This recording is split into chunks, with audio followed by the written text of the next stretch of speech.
میں آج تک کسی کا نہ اداکار رہا ہوں نہ اداکار ہوں گا. کینسر کو علاج کے لیے سرجری کرنی پڑتی ہے, تکلیف ہوتی ہے. ہم نے پاکستان تحریک انصاف کو ایک مثالی جماعت بنانی ہے. میں اس کو جمہوریت کے خلاف سازش سمجھتا ہوں, میں آئین کے خلاف سازش سمجھتا ہوں. میرا ہاتھ بٹانا چاہیے, میرا ہاتھ مضبوط کرنا چاہیے. پاکستان تحریک انصاف آج آپ کے سامنے یہ انہوں نے تسلیم کیا کہ 8 لوگوں نے جنہوں نے بنائی تھی اس کا میں بانی رکن تھا, میں ان میں سے بانی ہوں.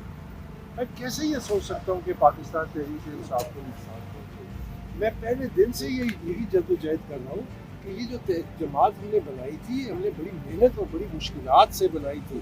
ہم نے اپنی زندگی کے سب سے بہترین سال اس جماعت کو بنانے کے لیے دیے تھے.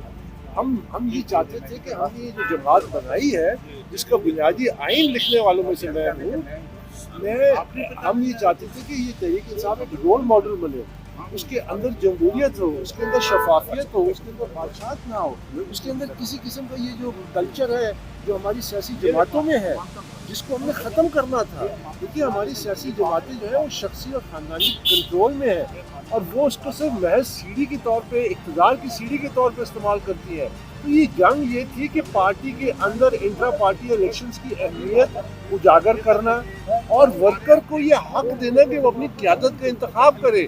اور یہ جدوجہد آج نہیں ہے. میں نے دسمبر 2012 میں بھی الیکشن کمیشن میں پی ٹی آئی کے انٹرا پارٹی الیکشن کو چیلنج کیا تھا. میں پہلے دن سے بچے یہ میں کوشش کر رہا ہوں کہ یہ جو پارٹی ہم نے اپنی خون پسینے سے بنائی تھی, یہ کسی چند لوگوں کے ٹولے کے قبضے میں نہ ہو جو اس کو اقتدار کی سیڑھی کے طور پہ استعمال کریں.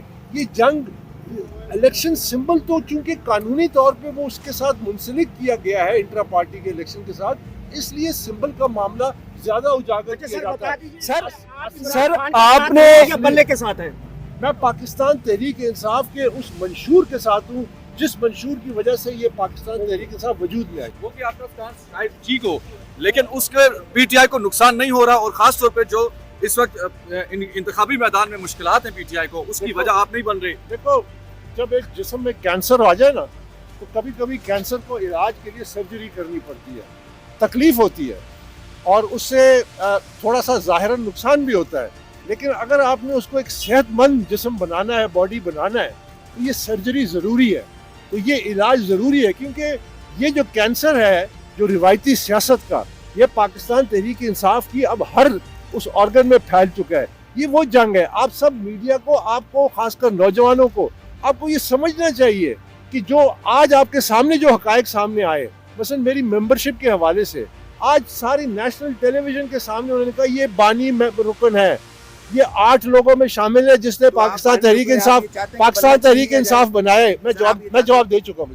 تو میں وہ ان لوگوں میں سے ہوں کہ آپ کو بھی سمجھنا چاہیے کہ یاد رکھیے, ہم نے پاکستان تحریک انصاف کو ایک مثالی جماعت بنانی ہے.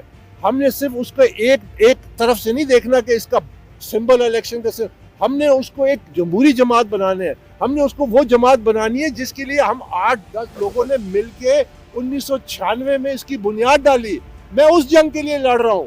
آپ کو اس پہ میرا ہاتھ بٹانا چاہیے, میرا ہاتھ مضبوط کرنا چاہیے. میں آج تک کسی کا نہ اداکار رہا ہوں نہ اداکار ہوں گا. میں صرف اللہ تعالیٰ کے حکم پہ چلتا ہوں, اور میں ہمیشہ اس کے حکم پہ کرتا ہوں, اور یہ میری ایک تاریخ ہے. ہمارے الیکشن صحیح نہیں ہوئے تھے, انہوں نے سب کچھ ایڈمٹ کیا. اگر ایسی صورتحال ہے اور اس کے باوجود ہمیں بلہ نہیں ملتا, میں اس کو جمہوریت کے خلاف سازش سمجھتا ہوں, میں آئین کے خلاف سازش سمجھتا ہوں, میں جو سپریشن آف پاور ہے اس کے خلاف سازش سمجھتا ہوں, اور میں اس کو آزاد عدلیہ کے خلاف سازش سمجھتا ہوں. سپریم کورٹ ہر صورت اس کو ناکام. پشاور ہائی کورٹ نے بھی توہین عدالت, الیکشن کمیشن نے کوئی بھی تھوڑا سا پیچھے کرنا, سارے آپ لوگ ہی, اور تو کوئی بھی نہیں ہے. حق میں آپ لوگ کبھی بھی امپلیمنٹ نہیں کیا الیکشن کمیشن.